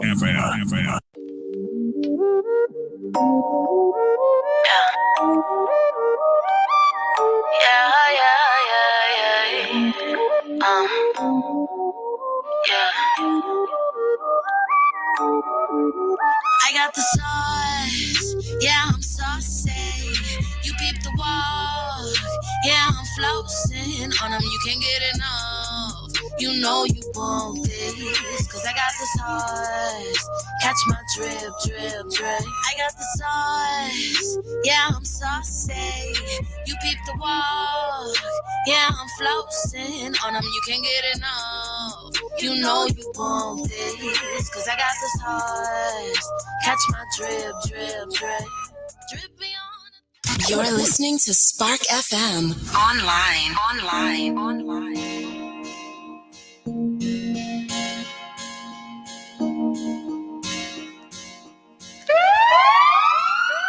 Spark FM Online, #1 for urban and Caribbean music. We are back. We just got off the stage with the stage with the Louis D. Brown Peace Institute. What a powerful conversation. Wow. Tina's voice is just so soothing. It really is. I wanted to listen to her. Like I was like, I'm gonna go work at that. Me too. It sounds peaceful. It sounds so peaceful. I felt like we should have lit a candle in here. Yep. Turn down the lights. Turn down the lights and light a candle. I'm excited. So for those that don't know, we've been around since the first walks. We've been in the first walks. So Very, very first. I think about walks. 30 years. That's. Louis D. Brown was actually a family to us here at Spark FM. Like she said, Tony was the one who introduced them to the Teens Against Gang Violence, who was founded by our uncle Ulrich, who is now a part of Rhythm Temple Rhythm International Rhythm Section. So we've been around, and we used to go and hang out with Louis and be over there at the house eating and meeting and Sega system. Yep. Back in the days. All kinds of Me stuff. and Lulu have a whole photo Album. shoot. Best cousins ever. Yeah. So like for us, this is very, very personal. So we're really, really like excited and amped up to see how Chaplain Chery has been able to grow this institute into something so amazing and so big. They have gotten grants from the Craft Center, from Boston, City of Boston, from the state, all kinds of stuff to carry on this service that they do. And So isn't that amazing? it is very amazing. In those moments when you lose someone, how do you have time to think of all of that? Exactly. To have a service that just does that is just really, really amazing. So we're really proud of them. Go out and support the walk on May 14th. The Mother's Day Walk for Peace. It is a fun little walk, and then we have a good time at the end. We hang out, have a good old time. Good old time. You want me to move it? I got it. Okay. Just a little bit. The OCD. There you go. Perfect. Right there. Perfect. All right then. All right. That's a good photo. I like that whole on talk. Anyways, sorry everybody. It's time for our national and world news. Miss Tony, what you got for us? Oh, a little bit of this and a little bit of that. I'm gonna skim through because we're pressed for time right now. But good things. Ex-Disney employee, not a good thing. Sorry.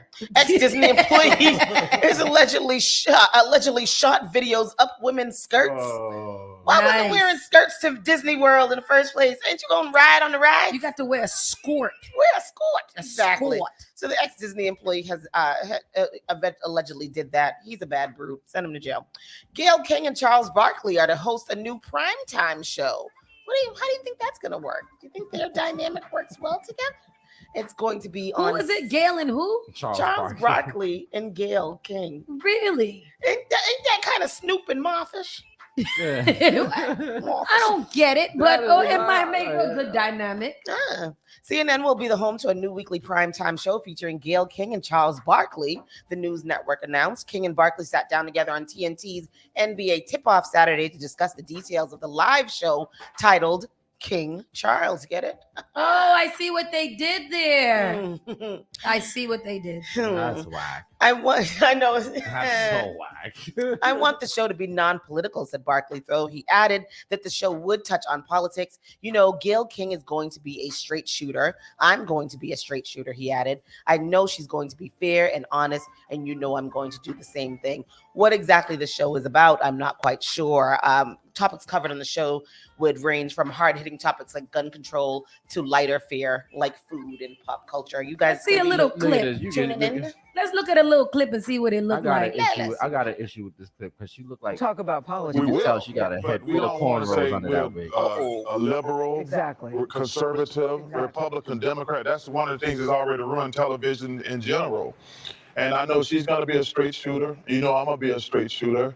And when we got together for lunch, we just started talking about random things, and it was really curious. We had different opinions, which is fine. Like we weren't. I was correct. It was wrong. Let's continue, dear. Go ahead. But we were like, all I want is people, even if I disagree with them, I want them to be honest with me. I don't want them saying things to get clickbait. That's what drives me crazy about our people that are professional right now. We're not trying to get people to click on. Right. I know she's going to be fair and honest, and I'm going to do the same thing. I want people to tune in to see what are Charles and Gail going to do. I love the fact that it's King Charles. I like, people said, God, Gail, your name isn't even in it. I said, well, I think King is sort of my name. But playing off there is a real King Charles. I actually think that that's very clever. I think that it'll be fun to watch. What are you doing over there? I like her a lot. I do too. I've known her for, You're not. No, but I'm saying, though, I've known Man, her. this is like Herschel Walker. What's happening? Why? Why? Why? Why did put them together? It's just kind of like y'all needed a show. Did y'all really need a show? She got her own show and they're on a different show. So why they need to show together? That is just, yeah. I agree, Mike Nice. I'll pass as well because what the hell? All right. This is crazy news. Kawhi Leonard's sister has been sentenced to life in prison for the 2019 killing of an elderly woman. Who is that? Kawhi Leonard. You know my little awkward crush there that he plays for the Clippers. I've never heard about that man in my day in my life. He's the one that I gave the whole sports cast about that time. Oh, I remember your sports cast and not him. Right. Yeah, he's weird. Corey sends me clips of him all the time, and every single one is entitled "Your Boy Weird." So, he's a weirdo. Anyways, horrible news. His sister is facing life behind bars for murdering an elderly woman in 2019. Kamisha Williams, the sister of the Los Angeles Clippers star forward, has been sentenced to life without parole in the connection with the murder of Afaf Assad, an 84-year-old Long Beach, California woman who Williams killed in a casino bathroom. Why? What? I don't know. Williams, along with another woman, Candace Townsend, was accused of following Assad into a bathroom at Pachaga Resort Casino on August 31st, where they broke her skull in a robbery attempt. God damn, your brother's in the NBA. You need the money. Like, was he not there then? Because that was only 4 years ago. I think he was. That's crazy. Assad died a few days after the attack, and the two women were ultimately found guilty of first-degree murder, robbery, and elderly abuse. If I gotta break somebody's head in the bathroom to steal a couple of dollars, unless that person had bank and you followed them from the bank and they cashed like $15 million, what is it that you're following them people into the bathroom to rob them for? Like, grab a purse or something like that and take that. Why are you killing people in the bathroom? Child, the world is going to hell. The ex-officer who fatally shot Breonna Taylor has a new job as a deputy. Skip this one. He's all right. So that has happened. Because he's been hired somewhere else as a deputy. Down the street at another police department. You get fired from this. And this is what the problem is with this police immunity. And there's no real accountability. Because, I got fired from this one. I don't want to work for this one anymore. It's too much conflict. I'm going to go down the street and work for the other department. It's the same state, just a different county. And that's crazy. That's crazy.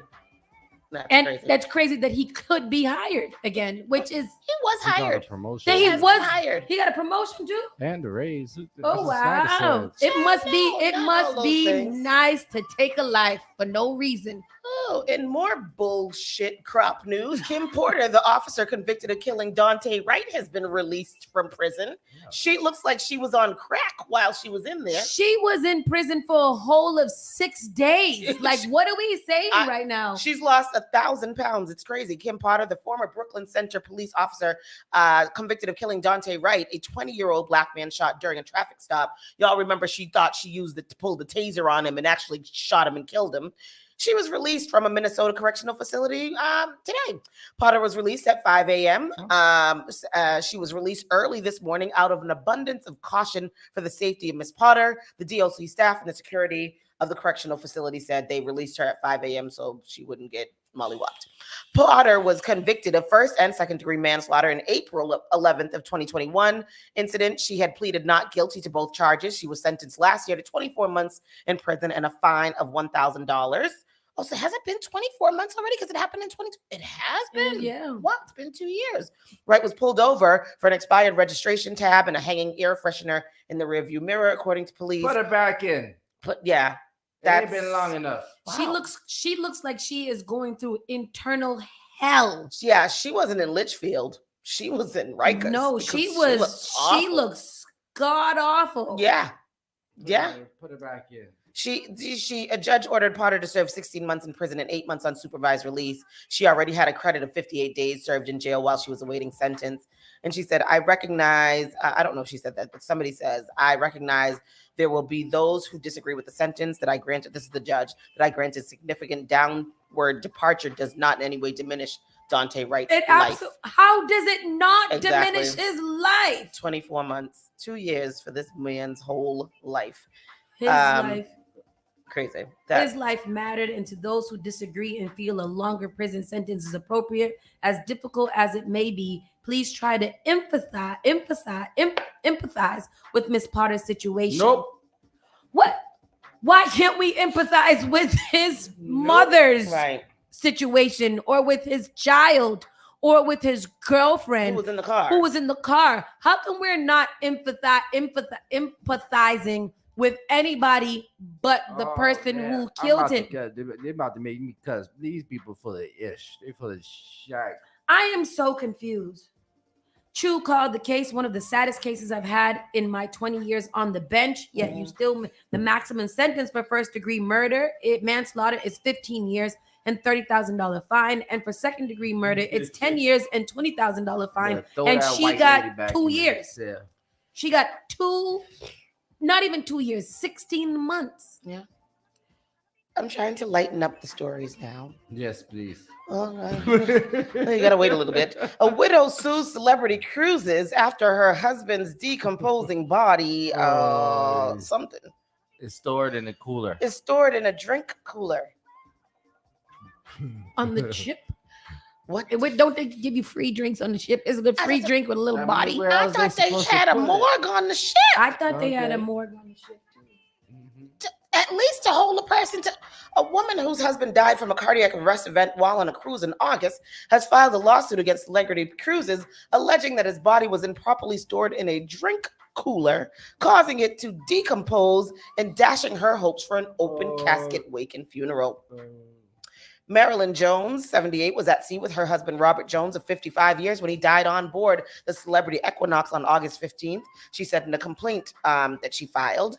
The lawsuit filed in the U.S. District Court for the Southern District of Florida also names the couple's 2 daughters and 3 grandchildren as plaintiffs. Jones said in the lawsuit that she was told by Equinox staff that she could choose whether her husband's body would be removed from the ship when it docked in San Juan, Puerto Rico, or shipped or stored on the ship until it reached Fort Lauderdale in Florida 6 days later. He died the first night of the cruise. Wow. Celebrity employees. What are y'all looking at? I'm looking at this story. Oh, I thought you were looking at a picture of the body. Why did I choose?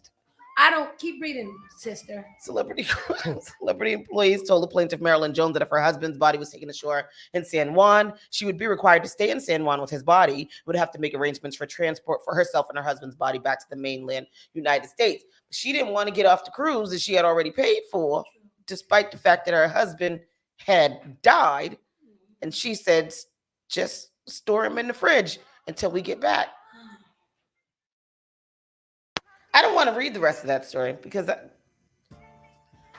Teresa also told there was a chance the coroner's office in San Juan would take possession of the father's body instead of releasing him to the funeral home, and there was no guarantee his body would be released back into the mainland United States. Crew member, keep reading. Y'all chose to keep cruising rather than get off and handle your father's death. Somebody tell me. Keep reading. Keep reading. Okay, no, read it. Crew members told Jones and West that the ship had a working morgue to preserve her husband's body throughout the duration of the trip back to Florida. The lawsuit notes that the cruise liners are required to have a working morgue on the ships in case the passengers die at sea. An employee of a local funeral home in Fort Lauderdale boarded the cruise ship when it was docked on August 21st while escorted by a deputy chef with the Broward County Department. When the funeral service, keep going. Am I wrong? Because I feel like they should have just all gotten off of the ship in Puerto Rico and tried to handle the business instead of continuing to cruise because for the rest of the day? They're saying that if they had did that, then they would have had to just stay in Puerto Rico while trying to get his body back, when they could have just put him on the ship and got it back on 6 days later. Yeah, so but you're continuing with the whole cruise and all it stops. Or you are just, wouldn't you prefer to do that than sit in Puerto Rico trying to get the body back to America when it's literally on its way back to America? I doubt that they were swimming in the pool and getting off at the stops to hang out. Maybe they were just sitting in the morning in the Lido deck, trying to deal with the fact that they died, but at least the body is going to be with them back in America. Passage. So that's damn ghost ship. I'm guessing on a logical state, that's what they decided to do, because it would have took them probably the same 6 or 7 or more days to get his body back to America. Charles Jones said, "Throw me overboard so I could be with my ancestors." All right, Killmonger. Jackass. But damn. But that's what I'm saying. I don't think that, they can sue because they told them that they had an active morgue on the boat. Yeah, so it says when the medical examiner got onto the boat, the body was not in the morgue. It was in the refrigerator. So they can sue because they were supposed to. At this point, then they could have just left him in Puerto Rico, because y'all not going to put my dad in with the sodas and the Coca-Cola. They are seeking $1 million in damages. They should sue for more than that. Anyhow, you can't just put people in the cooler. Oh my! In a cooler, gosh. You got to put them in the morgue that they have. For 6 days, though, you gonna stay on the cruise while y'all. Oh damn! Enjoy this cruise. They said that the husband's body. No, go back. Oh damn! The husband's. That. I don't know why I'm reading that, but that's crazy. The husband's body was not in the morgue. No, where was it? They said that when they got there, it immediately expanded with gas, and that his skin had turned green, and that there was blood spatter inside the bag in which he was stored, which would have only occurred for extreme amounts of gas being released inside the body. Ew. The celebrity crew in charge of storing Mr. Jones' body during the 6 remaining days of the cruise acted recklessly, willfully, and wantonly, and without a care for the Joneses' family loved ones, by failing to ensure that the morgue was properly working for the duration of the near week that the remains were stored under their care. They was just moving him to the side to get another bottle of Jameson. Sucks. Damn, man. I mean, that's so bad. There's other questions that I have, but we'll just keep on going. Well, tourism boom in Jamaica is now, after the pandemic has overwhelmed the airport. Was that Carnival weekend? All y'all going down there trying to get by the beach. That's my Jamaican accent. Wow. That is nice. Clap for me.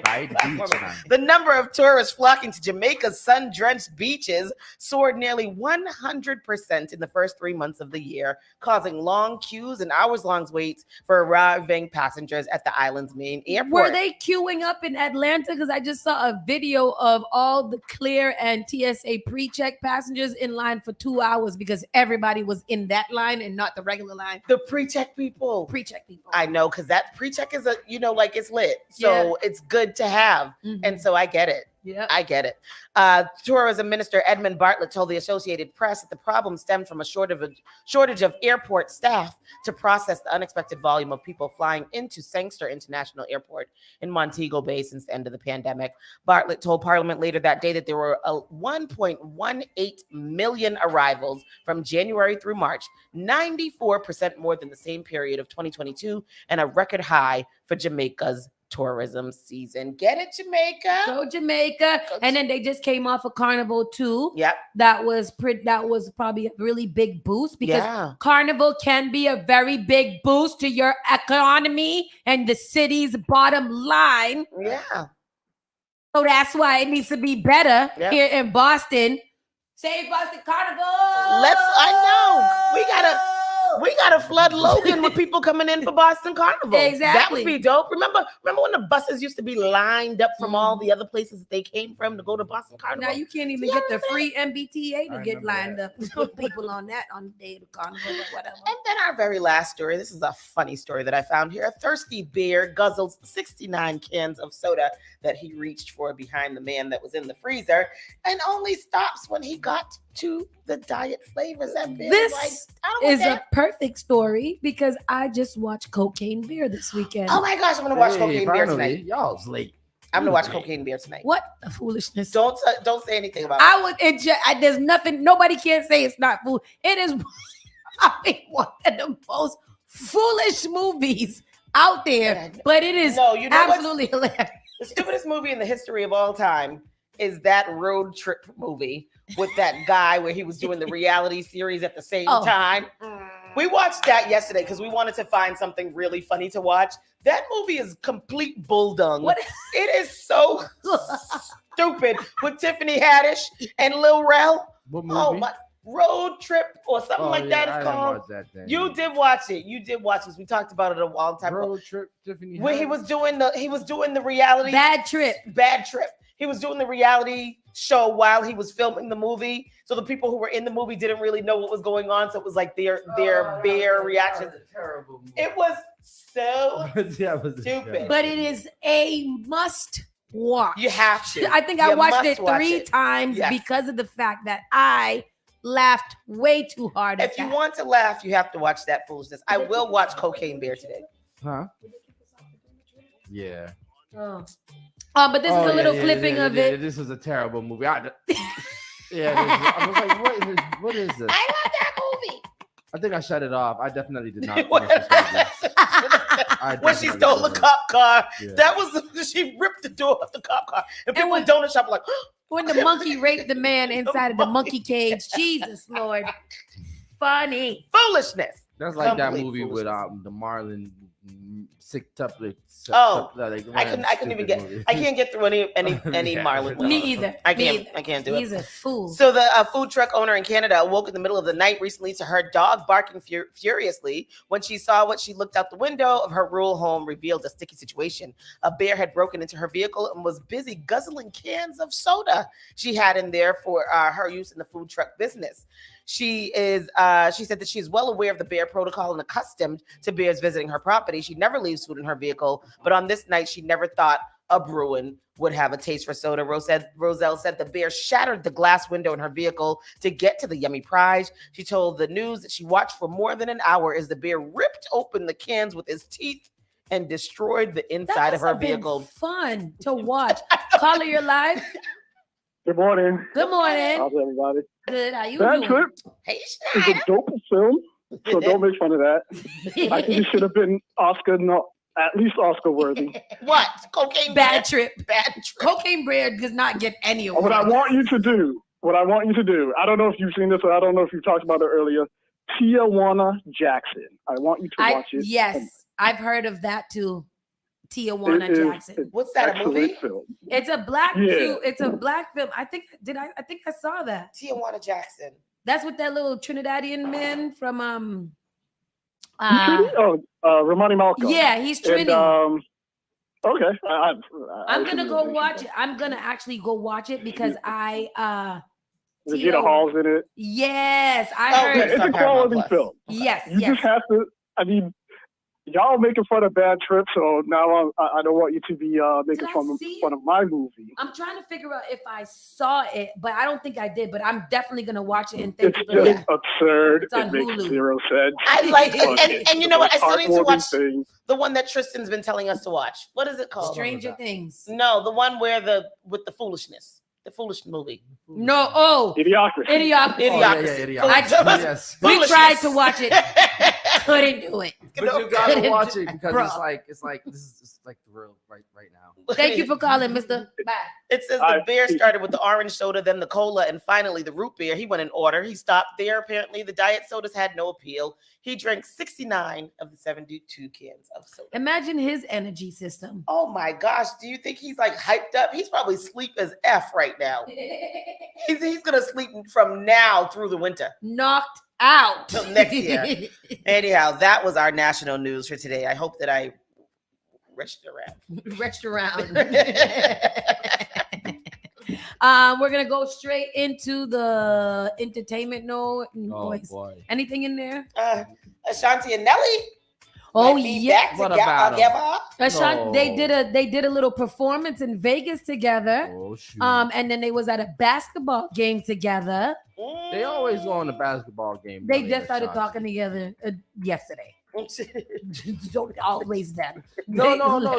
Ashanti and Nelly been talking. What you mean? They've been back friends? They just got back friends in No, verses. but even before they were always in basketball games. Like, why is that their thing? Why do they always want to be seen at the basketball game? I don't know. I don't know. Keisha K. Yorby at basketball games are all kind of regalion. Right. Caller, you're live. Nelly about to give her the act right. Why he didn't do it before? But I have a question for y'all. Do y'all think they purposely did that to irritate Irv Gotti?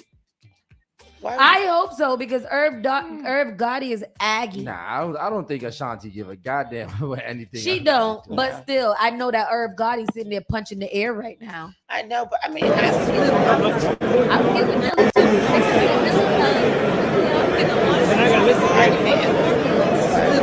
Seems fun. Yeah. Is that the Jermaine Dupri too? That is Jermaine Dupri. They about the same size. I didn't know Nelly was short. Yeah, he's short. How tall is Nelly? 5'8". My cousin always said 5'8". Jermaine Dupri looked like Master Splinter. He does. It's accurate. I support that. And Jermaine Dupri is 5'4". So what do y'all think about Jermaine Dupri and Diddy in the verses? What do you guys think? Because Jermaine Dupri swears he's gonna beat Diddy in the I mean, verses. I want to see. I mean, I don't believe that verses be like a versus, but I want to hear the songs that he's gonna come out with versus the songs that Diddy's gonna come out with. Yeah, Diddy's probably gonna win because he probably has more of a catalog. Absolutely. But that's gonna be a great show. They both have a hand in a lot of things. Yeah. And a lot of hits. things, So, like, yeah. Jermaine Dupri, he's good with the R&B thing, but Diddy's good when it comes to like hip hop. And didn't they collaborate on a lot of things too? Because they both had a hand in Usher, right? In Usher's Rise. Yeah, they didn't have a hand like Usher. Like Diddy did his thing with Usher, and then Jermaine Dupri did his thing with Usher. Okay. But I don't think they work together.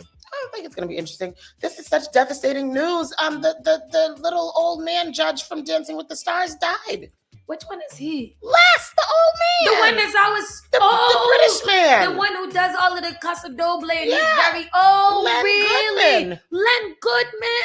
Yes, he died at age 78. He died on Saturday at a hospice in England, surrounded by families. It's with great sadness that we announce that Len Goodman has passed away peacefully at age 78. A much loved husband, father, and grandfather who will be sorely missed by family, friends, and all who knew him. I didn't even know he was sick. Me either. He was in the hospice. Yeah, So he was who's in been hospice, judging? Dance. So you've been sick for a Is while. Dancing in the Stars still on? Yes. Are they? They gotta still be on. I don't know. If America's Next Top Idol is on, then that Dancing with Stars gotta America's be it. Next Top Model. What? Idol? Top Model is still on? Top Idol. What is it? I don't know. American Idol. Oh, American Idol. American Idol. Yes. So during the Chance, did we talk about that? Chance the Rapper. Chance the Rapper. He was in Jamaica having Walking, whining, and they were saying like how because he's married, it was a big controversy, and a couple of comments was like, well, don't say nothing when he gets on Dancing with the Stars and he got to do the Casa Doble with somebody mad close. Is that the same thing? Yes. It's the same thing, Yes, right? but ignorant ass Jamaicans and unknowing freaking Americans will have a problem with a wine. Triggered.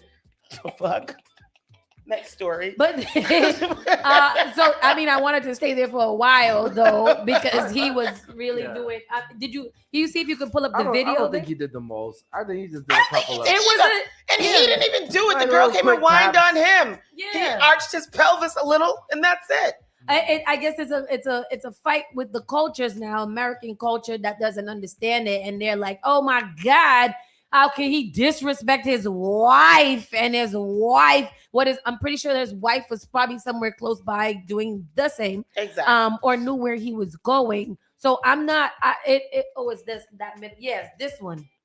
Chance the Rapper at Carnival having a good time. So that's been a big controversy going on, and he has been trending for. She's beautiful too, by the way.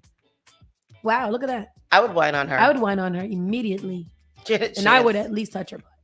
Well, that ain't nothing. He's just in a little quick, and then you could tell right after that. You could tell he just walked off right after. I'm more concerned maybe it's with the butt touch part that was not necessary. I'm more concerned with the fact that how does that fun outfit stay on, and what is holding your cootie in? Yeah, I be looking at these little mask costumes these days. Look at this one here. There should be boundaries when it comes Chris, to what you dancing. talking about? Some girls and dudes be extra. Nothing is wrong with the dance. Ain't nothing wrong with that dance. It's carnival. I think it needs to be explained more. If you're gonna bring a non-carnival goer, it's got to be explained a lot more. Yeah, man. How shall we explain that? I don't. And you got to break up. Frolicking in our culture. You got to break up. I remember when I was with my baby daddy. We are both days. really, really big carnival heads. Yep. You know, like we do carnival. Like Yep. he cries if he misses carnival. Yep. Usually he's drunk. He thought he missed it. He thought after he we missed it came one from it. year after we had walked back from it, and he sat there and was stressed out Yes. because he missed the carnival. Did you say he thought he missed it? Bro, we had walked up to his carnival. house and was sitting down there, and he was stressed out because he missed the whole carnival. I'm like, bro, we was just at carnival for 6 hours. Oh no. I missed the whole carnival. I missed the carnival. And I waited for this carnival for so long and I missed it. It was bizarre because there was nothing we could do to convince him that he just came from carnival. We were stuck there. But every carnival season, we would break up. Yeah. We broke up because I don't know you. You don't know me. We always ended up seeing each other on the road and staying with each other. Listen. But it was the understanding that we were not together for Carnival Day because there's jamishness on the road. They would break up, but then find each other in the carnival and stay with each other the whole time, like a married couple. But we're not together. But we together now. Holding hands, keeping the wine with this side and this side. That's not my man. But I think you got to break up. That's the only way it can happen. You got to break up, and you got to understand that this day is not for us, and that after this, we are sorry, and let's go to brunch. I know. Yes. Yeah. But that was one of the stories that was speaking of marriage, Simone Biles got married. Yes. Oh, that one. Simone Biles got married to her young NBA, right? I love him. Yes. Yes. I love them together. What a beautiful little wedding ensemble. I love a black love. I'm so happy. Your neck is so thick. Who, mine? Simone Biles. Oh, he's an NFL player. Ooh, even better. Yes, girl. He has to pick you up, toss you around. Imagine them in the bedroom. I know, because she's doing all kind of gymnastics. Yeah, and he's a hot one. Ain't she the flying squirrel? She is. She's the GOAT. He passes her, and then he catches her on. No, he passes her, and she spins around and comes right back. And then does a wheelbarrow twist up, legs open, and slam down. Yes. Love it. She's married the Olympic gymnast, 26 wed Jonathan Owens. She revealed on social media on Saturday, I do officially Owens, heart, heart. Biles captioned a romantic set of images of herself and the Houston Texans players, 27 years old, on Instagram. They're 26 and 27. Ooh. In the photos, the pair can be seen exchanging vows in what appears to be a courthouse wedding. For the special day, Biles wore a gorgeous tiered white gown. Looks like something she would do gymnastics in, while Owens sported a tan suit. How cute is them? On the respective Instagram, Owens shared a similar section of shots, including more behind the scenes looks at the couple saying, I do. My person forever, heart emoji, ring emoji. He captioned his post, adding 2 hashtags, the Owens, and it's official. Beautiful. Beautiful. We're watching clips of her. I don't know why it didn't come up on the screen. Wow. We're watching clips of her on the screen. Do y'all see her arms? She is amazing. She's got a broad back. Look at that. Look at her dancing with the stars. Get it, see? Ooh, jump in his arms. Turn around. That's me. That's what I like to do.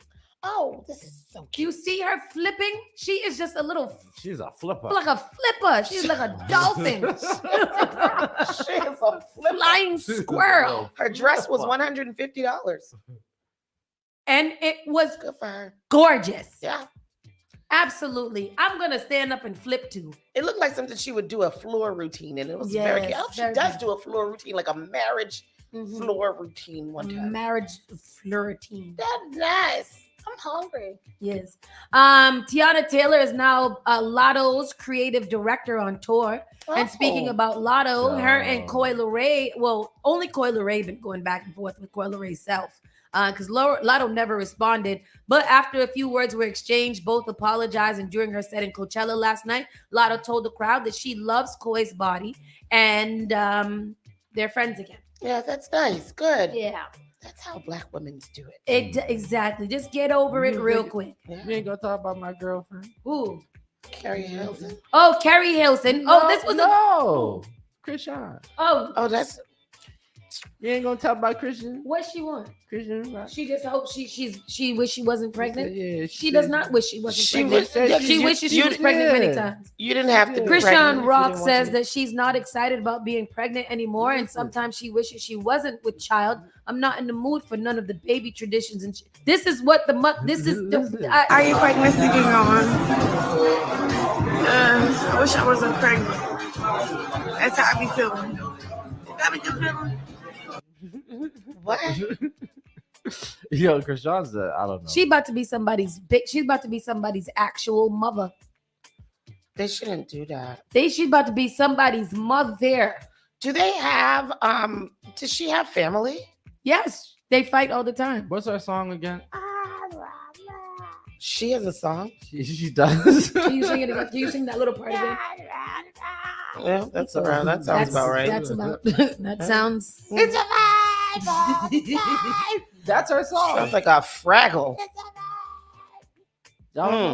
Here goes a quick discussion piece that our producer put in there real quick. A few days ago, a woman posted a video of herself at a baseball game, and two girls were in the background photobombing with middle fingers. The video went viral. The women were labeled mean girls, and the internet detectives got to doxing. Word is the women have gotten fired from work. Is this too much? Did the bullying justify going that far? Should the girl have turned around and defended herself? For some middle fingers in a picture? Yeah, like what? They got fired from their good job because they photobombed and put some middle fingers in somebody's picture? What Did they beat the girl's ass? What did they do that for? Because they was being jerks. Right. Please, Just because I'm a jerk don't mean that I should get fired from my job. Sometimes you don't know what the consequences of your actions are going to be. So I would never think that I could get right. That you never know. You never know. So basically, you can't go out and do a damn thing. You just sit there and don't do nothing. Yeah, as bullies. No, that's crazy. Don't come in my picture with no foolishness. I'm trying to take a nice picture. You're gonna stick up your middle fingers. If I photobomb you and you get me arrested, I'm gonna beat your ass. You know how many people photobomb me? I can't do nothing. That's what I'm saying. What you doing middle fingers for? Why you can do bunny ears like everybody do? And that would be Or bullying. piece, That would or be piece or bullying something too. like that. Nah. I can't fall. I don't know. Everything's crazy. Everything is crazy. Everything is crazy. Everything's crazy. Yeah. Everybody just gotta put your hands in your lap, close your eyes, and go to the event. Shut up. Don't move. Yeah. Don't bump nobody. Don't Yep. turn around in nobody's driveway. Yeah. Don't go into the wrong car in somebody's parking lot. Oh. Do not knock on nobody's door. So Didi was telling me yesterday that there's more. Remember the cheerleader story with the guy that shot the cheerleader? Yeah. There's more cheerleaders coming out now saying that they were also shot. And I don't know. Now everybody, once you become a cheerleader, you gotta Yeah. get gang initiated to get shot. Exactly. You gotta get jumped in. Like If y'all don't- literally. If y'all little girls don't stop playing around people, ain't nobody out here shooting the cheerleaders. And if they are shooting the cheerleaders, what is y'all out here doing that makes people want to shoot you? Exactly, because you know the story's gonna come out. There's some cheerleader cocaine ring or something like that going on. Jesus. God, can we end with a song? Yes. Okay.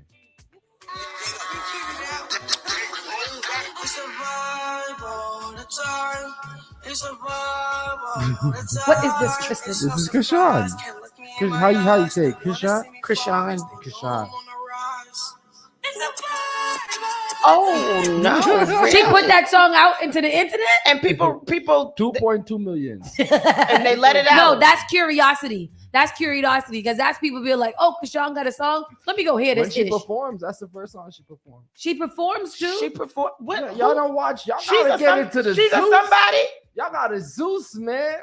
I need y'all to Zeus with me. Zeus What is got- Zeus? Zeus is an app. Zeus has got all the black Zeus trash. app. Black trash TV. Black trash TV. I love to hear It's it. an app for that. It's an app for black trash. Oh, Lord. Yes. $5 a month for a bunch of trash TV. No thanks. That $5 a month. That's a lot of money a month. I might as well pay to be verified. There's a lot of y'all out there verified that should not be verified. I need y'all to stop. Exactly. What the fuck is you?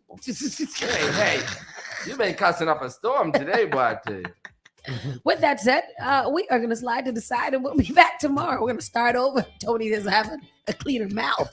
Wow, I'm going to go to some orbits. Spark FM Online, #1 for urban and Caribbean music. Saucy and Friends in the Morning. We'll be back tomorrow for Tuesday's Day. You're listening to Saucy and Friends in the Morning with Miss Hot Sauce, Miss Tony, and Rockstone Triz. The only thing that does matter is great music, and you will find it here. The all new Spark FM.